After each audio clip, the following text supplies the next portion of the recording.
I'm here with Rod this morning, and Rod, on the table here, I should say, you've got a selection of opal that we don't normally see. This, Rod, this is a little bit different. It's not necessarily boulder opal, is it? So what is it, Rod?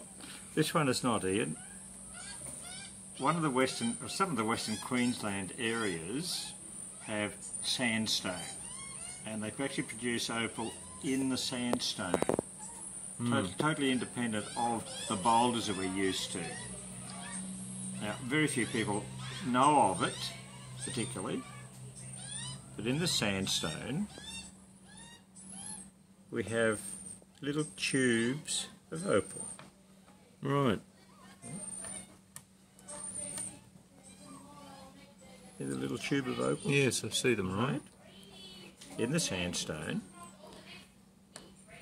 And then when you open them up, usually beautiful crystal. Now this is referred to as pipe opal. So Rod, this opal forms in sandstone, you were saying. So tell us a little bit more about it, Rod. Very much so. You can see the sandstone there. Yes. Yep. And the little seam of opal. No, like it's a round tube, I guess. Well, it's a little tube. A cylinder shape, isn't it? Really? Yes, it is. And it varies from size, from maybe the size of a pencil lead, right, you know, just 1 or 2 millimetres in diameter. Right. The largest one I've ever had, the seam was probably 20 millimetres wide by maybe 6, so very elongated, and long. It was inches long. This pipe, magnificent material years ago. So that forms a tube, Rod, and obviously here these pieces have been sliced down the middle. Is that right? That's the standard way of doing it, Ian. Yeah, slice it down the middle. Well, the tube can be any length, and really any length. And there's a bit of a theory that they could actually be tree root replacement. You know, imagine a tree growing, the roots there, they rot away, and then the voids have been filled with opal. Well, the more scientific one is that it's a geological formation. Right. That the hot fluids have etched their way through, formed a tube that then has been filled with the opal shore. Rod, you were mentioning before the formation of this pipe opal, how the opal flowed up through these cylindrical fissures, I suppose, in the rock. Can you tell us a little bit about the actual mining of this material?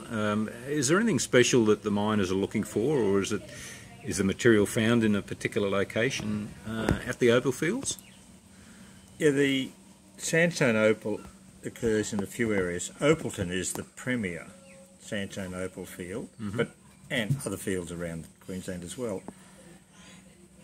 It's flatter country than where the boulder is all those mesas and bluffs and hills, whereas the sandstone opal tends to be flatter.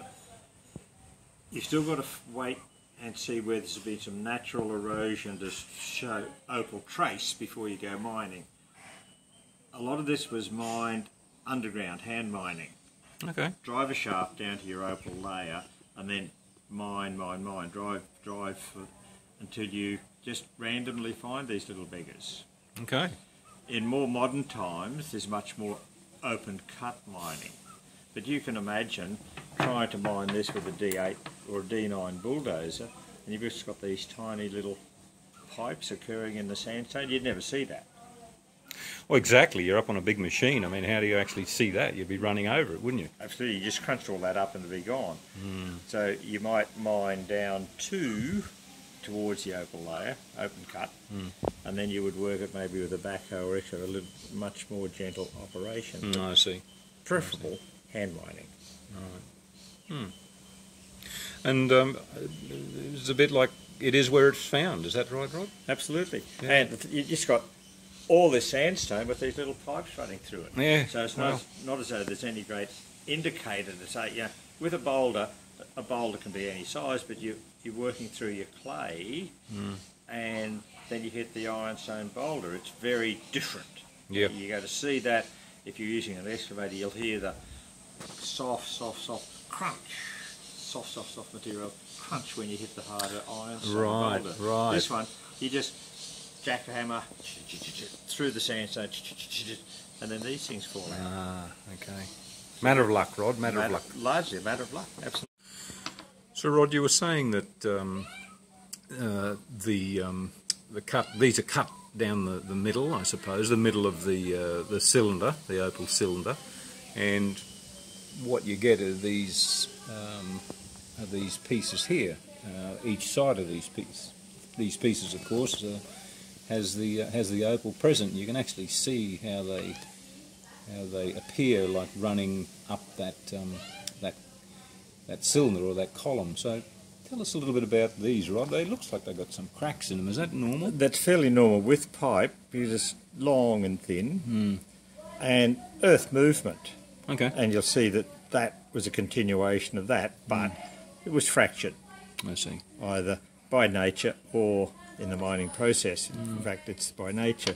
This one here has 3 cracks in it. One just there, another one there. I see. So I will saw through each of those cracks. Now, the opposing piece, right, has cracks in exactly the same position. So saw through there, saw through there. Right. If you look at it that way now, you'll see I'll get a match pair. Right. Another right. Okay. match pair. Yep. This one not quite, because there's a little bit too much sand in that half of that one, so that might be a single stone, but certainly a pair there, a pair there. The continuation of the little pipe is this piece. Okay. Right? And once again we have a little crack just near the end, you can see that, just there. So saw through there, tiny stones, but then I can cut quite a large match pair out of the rest. Okay. Or it would be my choice whether I cut it in halves and made 2 match pairs. And I won't decide that until I'm actually cutting the stone. Rod, we've had a bit of a conversation about the actual material you've got here. We've covered over a little bit about the mining processes. So let's talk a little bit about now the cutting. So this is very different than boulder opal. So what's your thinking in terms of the cutting process for this, Rod? Well, if the pipe is large enough, you can cut beautiful crystal opals with no sandstone anywhere on the stone, on the back or anywhere.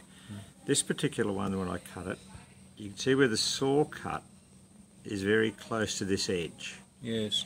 I'm going to cut a match pair, but one stone is going to be a very low profile, the other one would be a very deep profile stone. I see. So what I'm going to do, okay, I'll cut it through the fracture first, isolate that, and then I'll probably put a saw cut down through this piece, so my 2 stones will be the same profile. I see. And then I'll get a 3rd stone out of the centre with no backing. Right. Okay, so we'll have 2 stones with backing and then 1 with no backing. And there's enough colour in the piece to do that, Rod? Oh, absolutely. Beautiful, beautiful pipe crystal. It's magnificent material when it's cut as a little solid. Right. Beautiful, beautiful crystal. Okay. Well, that's interesting, Rod. We're going to look forward to seeing those pieces cut. Okay, I'll get to and do them shortly. Thanks, Rod.